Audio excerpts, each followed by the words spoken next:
आणि आता एक धक्कादायक बातमी नाशिकमधून समोर येते। नाशिकच्या आडगाव शिवारात असलेल्या टाकेकर शिक्षा संकुलात विद्यार्थ्यांच्या जीवाशी खेळ सुरू दिसतोय।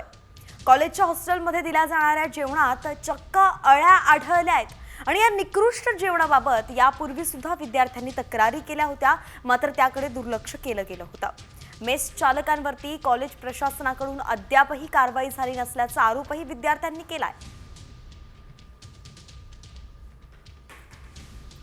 आणि आता एक धक्कादायक बातमी नाशिकमधून समोर येते। नाशिकच्या आडगाव शिवारात असलेल्या टाकेकर शिक्षा संकुलात विद्यार्थ्यांच्या जीवाशी खेळ सुरू दिसतोय। कॉलेजच्या हॉस्टेलमध्ये दिल्या जाणाऱ्या जेवणात चक्क अळ्या आढळल्या आहेत आणि या निकृष्ट जेवणाबाबत यापूर्वी सुद्धा विद्यार्थ्यांनी तक्रारी केल्या होत्या, मात्र त्याकडे दुर्लक्ष केलं गेलं होतं। मेस चालकांवरती कॉलेज प्रशासनाकडून अद्यापही कारवाई झाली नसल्याचा आरोपही विद्यार्थ्यांनी केलाय।